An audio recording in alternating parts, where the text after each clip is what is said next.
And Wright will get his first carry as we get a flag. You see it there at midfield.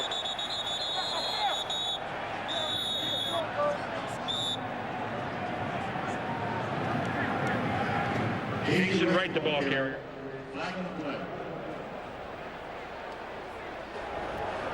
Holding. Offense number 60. 10-yard penalty. Repeat first down. That's Casey Coleman, 7-year pro out of Tennessee. Casey Coleman right over there. See if we can pick up the hold working against Casey Hampton.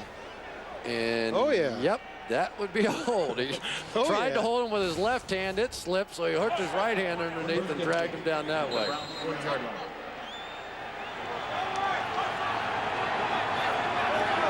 So Anderson and the Browns offense will have a 1st and 20. Terrell Smith is the up. Check that. Lawrence Vickers is the up back in front of Jason Wright.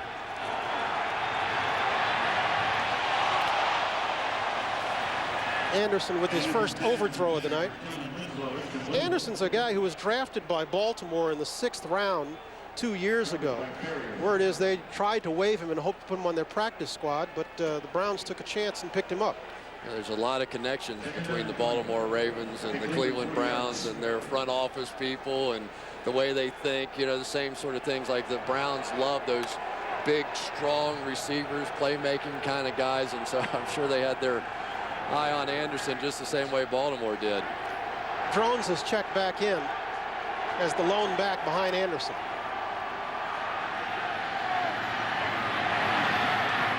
This is Steve Hyden, who caught 2 of Anderson's his 2 touchdown passes last week in the comeback against Kansas City. That's Clark Hagan's on the stop. There's Lisa Anderson. That's the one who absorbed the beating from the Wives last week in the win over Kansas City. She wore a little extra padding tonight trying to help her out there. Probably has some shoulder pads on underneath there. And high school sweethearts back in Scappoose, Oregon. You know, isn't that great? And to have this opportunity, you know, you can say whatever you want, but at least if you get your chance in the NFL, it's the greatest thing in the world. Chris, I asked him that yesterday. I said, are you viewing this as your chance? He says, you know, you never know if you'll get another one, so yeah, would be the answer. He'll throw on 3rd and 7. In and out of the hands of Braylon Edwards. Bryant McFadden defending on the play.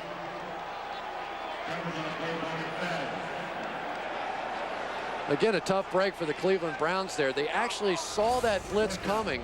They're doing some things with the snap count. And what's basically happening is they see that blitz. The longer they go on that snap count, they know the Steelers have to show it. And so Anderson saw it, threw it to the right spot. Just don't make the play catching the ball again. And so Zestadil seeming to suffer no ill effects from being run into when last he punted. Will punt again, this time from inside his own 40. Santonio Holmes calls for the fair catch and gets bumped. And there's the obligatory flag. That looked like Jeremy Perry that got there and couldn't quite apply the brakes. Let's wait for the call.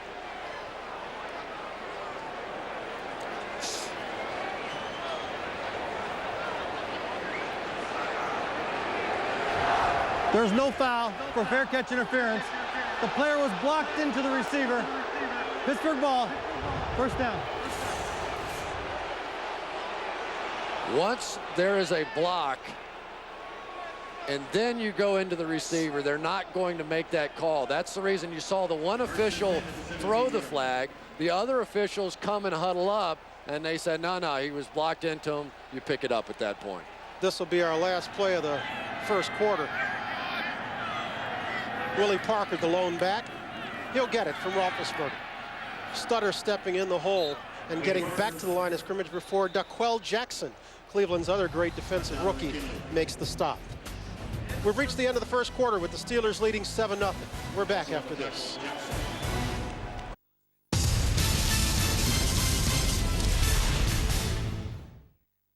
So you all right, Jake? Well, I don't think Mum's been acting a bit weird. I wouldn't worry about it, son. Only Actimel contains the good bacteria L. C. immunitas. Try it and see if you feel the difference. Michigan. The Seahawks are set to take on the Pittsburgh Steelers in Super Bowl 40. 3rd and goal at the 1. A bootleg left, and Ben dives for the goal line. It's a touchdown, Pittsburgh! And they hand it to Willie Parker. Finds a lane. It's on his way. Look out. Foot race 45-50. Willie Parker 40, 30, 20, 10, 5, touchdown. 75 yards. Play fake. Matt looks. Lot of time. Throws to the right side. Got a man wide open. Touchdown. Jeremy Stevens. Steelers lead 14-10.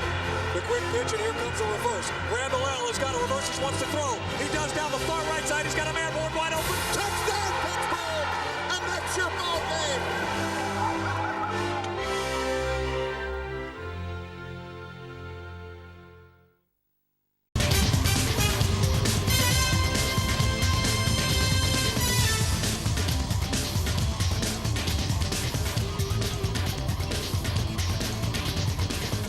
It's been 305 days since the Steelers won the Super Bowl championship, beating the Seattle Seahawks. Back then, everything seemed so right in the Steelers' world, and yet they find themselves this evening looking at 5-7. It's so virtually no chance to play. Yeah, it's so remarkable what they accomplished, going into Cincinnati and winning there, then going into Indy and winning there, and going into Denver, winning there, and then winning the Super Bowl. No team had ever gone on the road all those games from a 6th seed and won it. This one is dropped by Willie Parker. On the sidelines, a man who knows something about trying to defend a Super Bowl championship, Marshall Falk.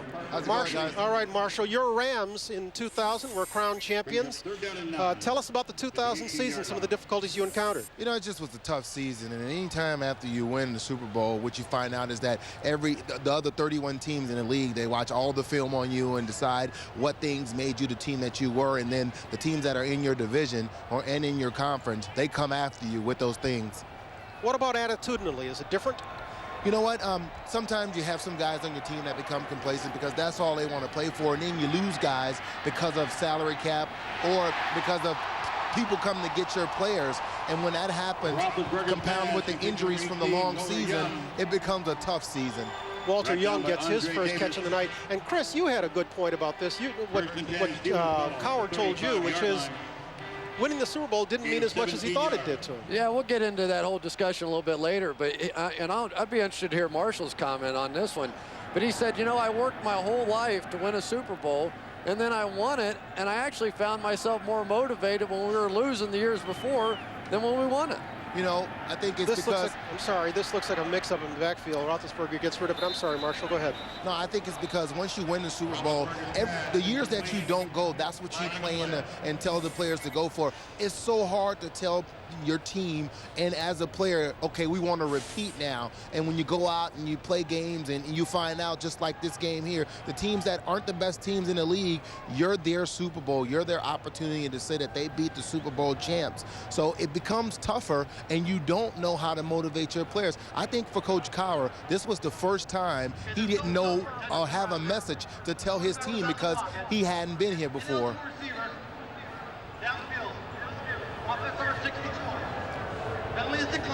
Marshall, thanks. Second down. We had an ineligible downfield. Penalty was declined. And so the Steelers will be facing 2nd and 10 from their own 35. You know, it's so interesting talking about Cowher, and I asked him, I said, well, you know, why didn't, if your wife and your family is in North Carolina, why not take the NC State job down there? Because clearly they were recruiting him and going after him. And he said, if I'm going to Carolina, I'm going there to get away. I'm not going down there to be Mr. Football again. If I want that, I want to do it with the Pittsburgh Steelers. Now, much has been made, Chris, of Cowher's contract situation and whether he will or won't be back. I spoke with him a little bit. I know you spent considerably more time with him. What's your take?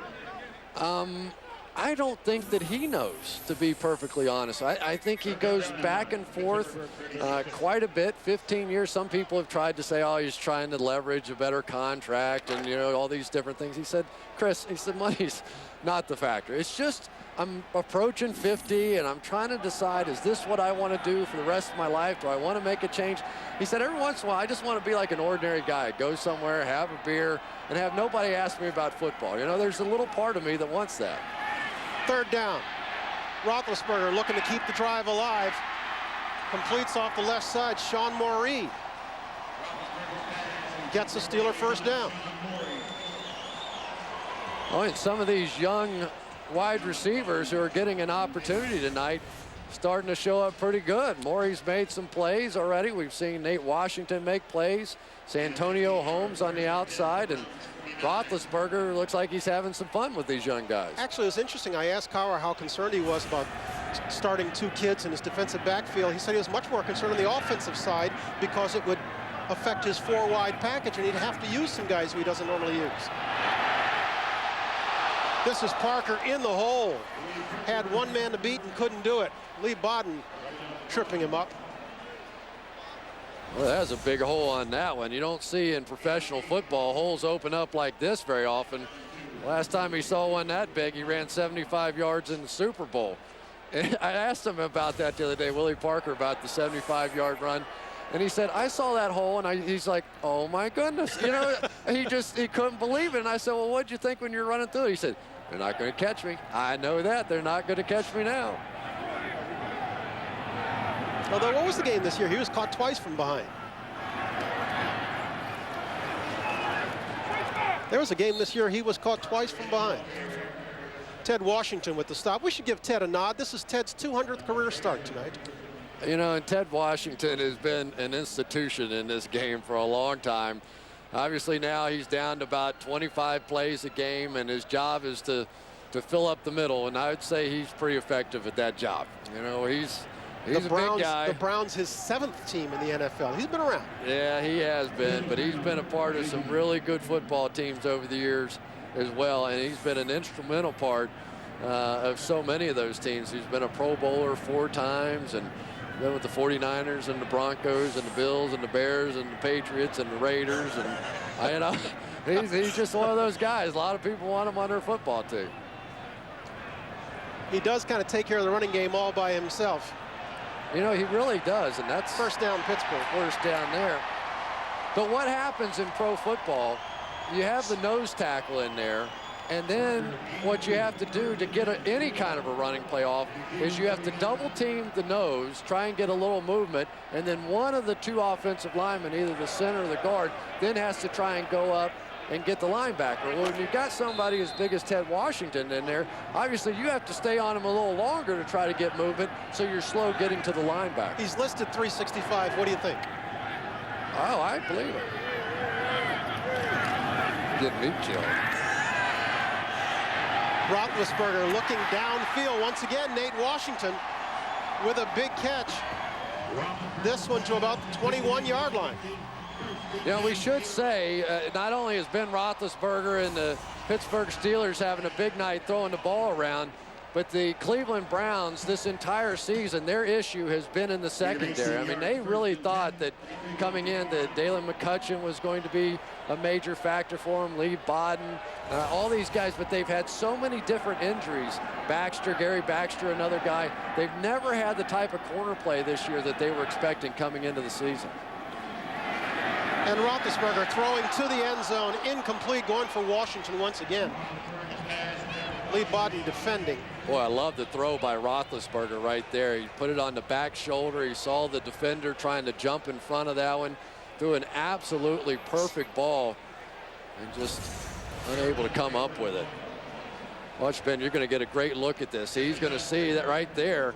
As the defender starts to come right in front, and Washington had that thing on the back shoulder. That should have been an easy touchdown. Roethlisberger knew it.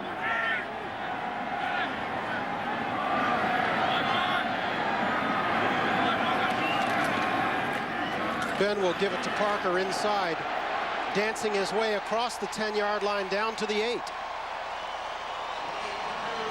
Boy, this offensive line for the Pittsburgh Steelers going to work on this drive. There have been some massive holes up front. Take a look off to the right side here. You see the double team block coming right there between Jeff Hardings and Kendall Simmons. And as a running back, what you want to do is find the double team and then make your cut off of that. But right now they're getting the push off the ball, which is allowing Willie Parker to make the cut up beyond the line of scrimmage. Steelers 1st and goal, call it the 9-yard line. Okay, we're done. Parker getting it again, working his way to the 5. And we have a little extracurricular activity.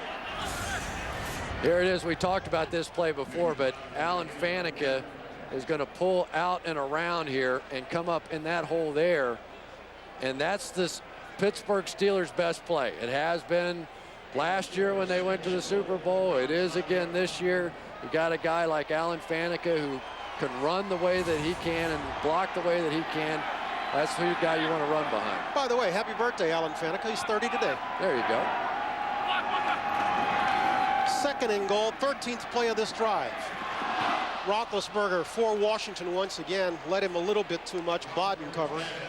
You know what's kind of funny about that one is that Nate Washington on the last one got it thrown to the back shoulder. On that one, if he'd have kept running, I think he would have caught it right between the numbers. That time he was almost thinking he was going to look for him on the back shoulder, and he threw it out in front of him. It's the kind of thing that happens, you know, when you're not spending all your time. Obviously, they were working so much with Hines Ward and Cedric Wilson that sometimes those little timing issues can be off a bit. Ward missing just his 3rd game in 9 seasons. Durable performer. This is 3rd down for Roethlisberger and the Steelers. Overthrowing Heath Miller. That one looked like it just got away from him. Yeah, that was a this ball is cold and slip throw on that one.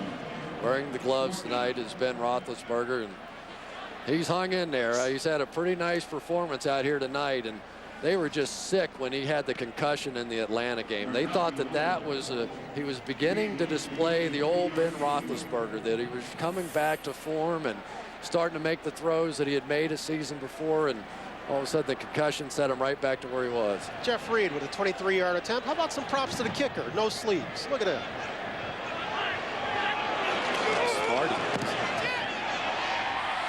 Reed is true, and he gives the Steelers a 10-point lead. We have 9:15 to go in the first half. The Browns in the short end of a 10-0 score.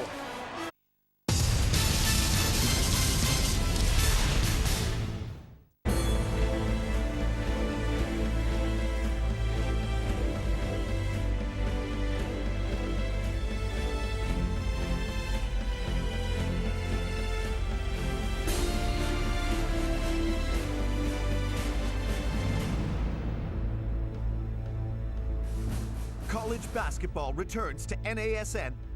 Visit NASN.com for scheduling news and information.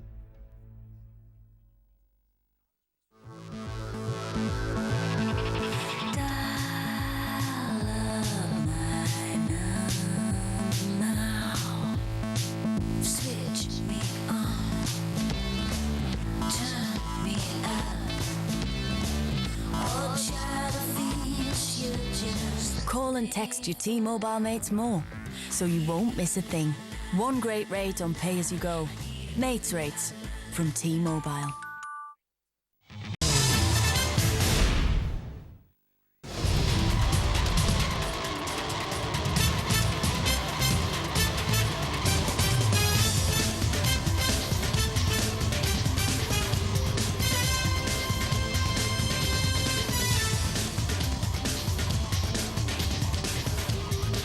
Steelers are meeting for the 2nd time in 3 weeks. When they met 3 weeks ago, we had a reversal of fortune here. It was the Browns who raced out to a 10-0 lead, and the Steelers who drew the bagel at half. We have just the opposite here with 9:15 to go in the first half. The Steelers out in front as Jeff Reed sets it up. You know, but even in that game, you have to go back, and the Browns didn't really have a whole lot of offense. They had the kickoff return, they had the interception return, and the Pittsburgh Steelers defenders I talked to pointed that out loud and clear when I was meeting with them the other day. Like, wait a minute, don't give them too much. You're right, it was Davin Holly who had a 57-yard return on a tip pass, no less, and it was Joshua Cribbs with a 92-yard kickoff return. So offensively, no, they didn't get it done. Well, let's see if Joshua Cribbs could do it again. I really like that young man. He is a tough kickoff return guy, and believe me, as someone who's done this one in the past, it is not an easy chore to return those kickoffs, but you watch him. He will not hesitate. He hits it going 100 miles an hour if that ball ever stay on the tee.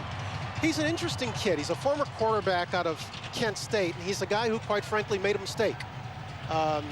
Police were called to his house, and they came in the house when he went in to get his wallet, and they found 6 1-ounce bags of marijuana. And he wound up pleading guilty to felony drug possession. It's haunted him, and it hurt his draft status. He wound up signing as a free agent. Well, he's making up for lost time. He just got a new contract, so making a comeback.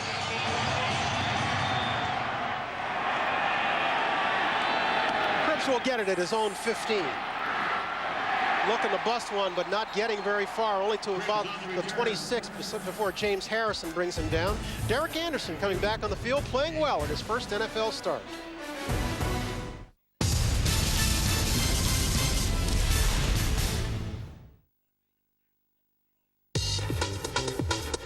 Play football. The acquisition of Steve McNair brings an instant level of respectability to the position that has haunted the Ravens for years. Quarterback. After spending 12 years with the Tennessee Titans, McNair is a welcome addition for a team that ranked 24th in total offense in 2005. The Ravens and their fans hope that number 9 is the missing piece to Baltimore's Super Bowl puzzle in 2006.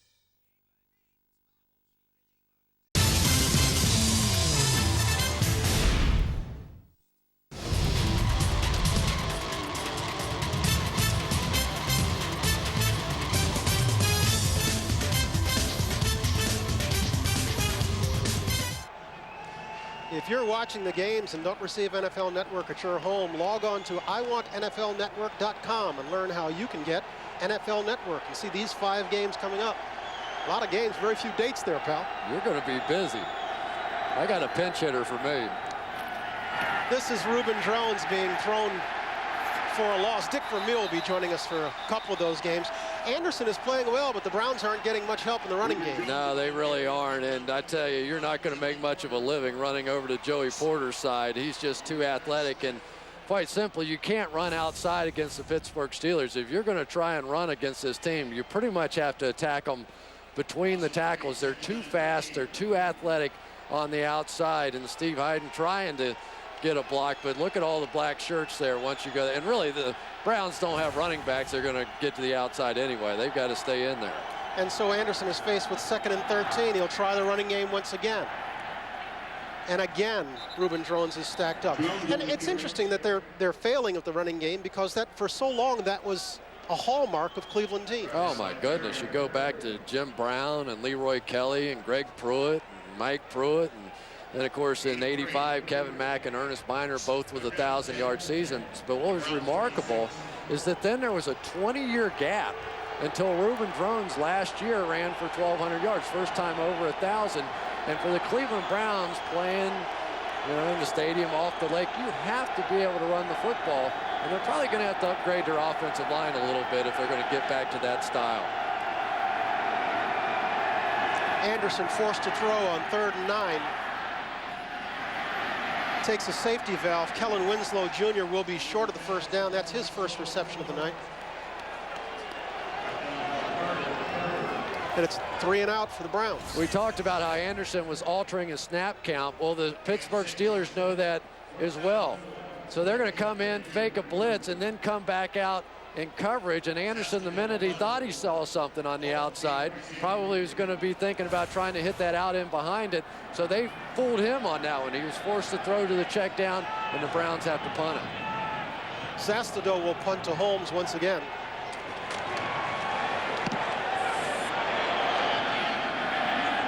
Holmes will field this one backed up to his own 20. Spins off one tackle, works his way back across the 35 before being dragged down. And we'll take a break. 6:48 to go in the first half. The Steelers leading the Browns 10-0.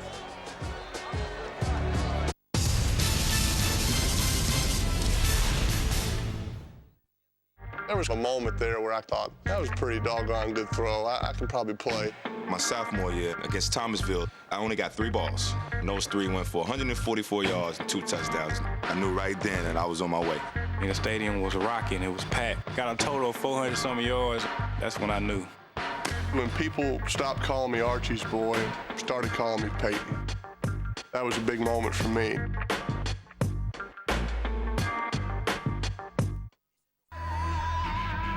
You're watching NASN, the North American Sports Network, a new and exciting sports channel dedicated to the best in live North American sports 24/7. On NASN, you can experience over 100 live NFL games this season, plus the playoffs and the Super Bowl live. Watch up to 175 regular season NHL games and live postseason, including the Stanley Cup Finals. Feel the excitement of live Major League Baseball with up to 260 regular season games and exclusive coverage of the World Series. NASN also brings you an exclusive lineup of college sports with live college football and basketball. And with a daily lineup of sports news, talk shows, highlights, and analysis, NASN is your channel for the very best in live North American sports. Visit NASN.com for scheduling news and information.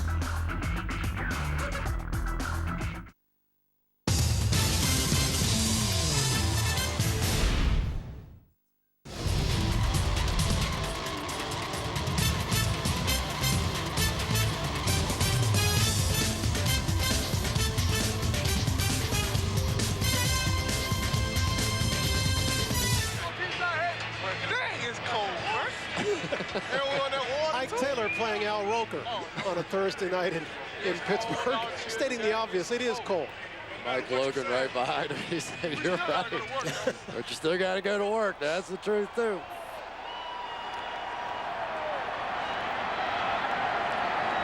Roethlisberger and the Steelers offense going to work. Willie Parker, the lone back. Roethlisberger looking long. Force Antonio Holmes. A lot of bumping back there with Davin Holly. Holmes pleading his case. Official will hear none of it. Boy, if you had any question about Roethlisberger's arm strength, he threw that one about 65 yards down the field, and really it was a great throw. Santonio Holmes, for some reason, misjudged it. I guess Holly was dragging on his back a little bit, but you could see that Holmes really was slowing up. Maybe he lost in the lights, you just don't know, but didn't look like he saw it. I thought Roethlisberger put that one right on the money. This is Parker. Lot of running room. Ball comes loose. Browns have it. Preliminary indication Browns have it. Indeed they do.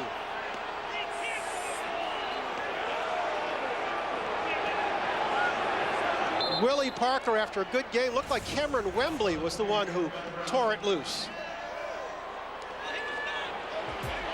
We're back. Browns in business, trailing 10-0.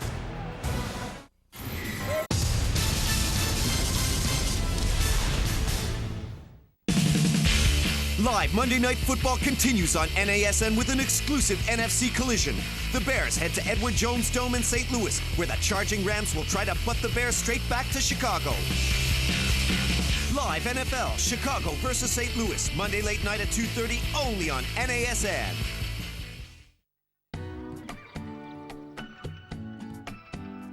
Good oral health is part of your overall health. Philips Sonicare. Sonicare helps to improve your oral health. Its patented sonic technology creates dynamic cleaning action, getting deep between the teeth and along the gum line for a healthier mouth. Simplicity is brushing your teeth and helping to take care of your body at the same time. Philips Sonicare. Ask your dental professional about good oral hygiene.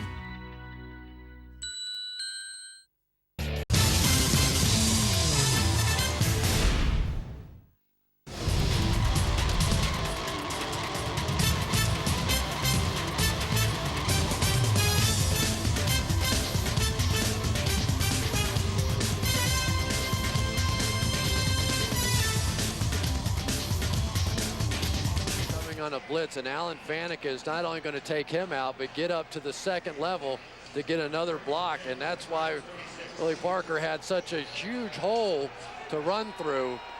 You just have to hold on to the football. The Browns have a chance to get in a game that looked like was slipping away from them. Let me check myself. Following a 20-yard gain, it was Lee Bodden who stripped the ball, and Cameron Wembley came up with the recovery. Anderson, with his best starting field position of the night, tries to swing it out to Jason Wright, but the completion eludes him. There's no question that for the Pittsburgh Steelers, the big story this season has been the turnover differential, and they have thrown the ball more than they would like. They don't have the power running game, and defensively, they've been impacted by it as well because they've created a lot of short fields for the opponent, and so the defense now has to defend this little short field instead of the entire length of the field. And what Joey Porter tell you, he thinks the defense played pretty well this year. Yeah. Anderson finding Steve Hayden, his backup tight end. James Farrier bringing him down. We're talking about that turnover differential, and you hear it over and over again. If you can't protect the ball, you can't win, and that graphic pretty much tells the story. Yeah, look at the list of teams. None of them doing too well. We like to call those our Vermillion stats. Dick Vermeil, who you'll get a chance to hear on a broadcast coming up soon, boy, he really believes in that one. Those turnovers make a huge difference, and Romeo Crennel knows it as well. So his second-year quarterback is faced with a 3rd and 2 from the 44. Derek Anderson has Jason Wright as his lone back. He gets it himself. Ball comes loose. The official indicating that he was down.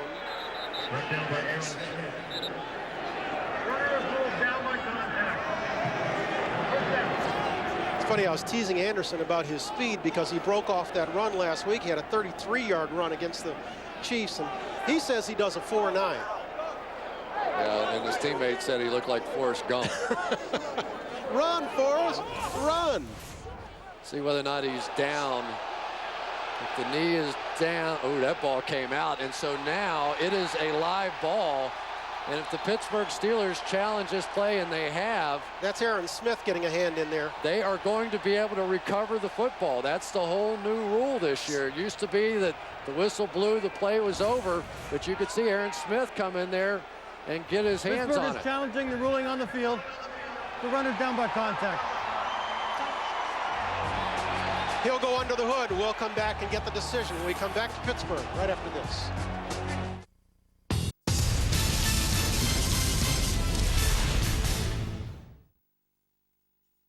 Can't get up for this kind of game. Lord have mercy.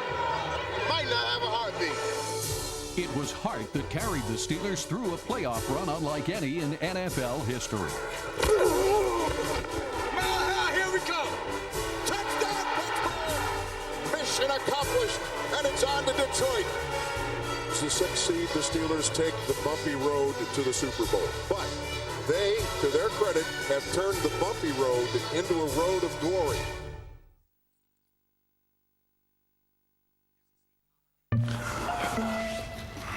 As well as being a thirst-quenching soft drink, Yes, right, Dave. a Sprite is also a sort of goblin. This Sprite is not so refreshing at a festival. And it definitely hasn't got any taste. Here we go. Right and left and right and right. Left and right and right and left. Try new Sprite Z. Great Sprite taste, 0 added sugar. Live college basketball returns to NASN, and we have a battle of 2 of the sport's biggest rivals. The Indiana Hoosiers enter the Big Blue of Rupp Arena in Lexington as they take on the Kentucky Wildcats.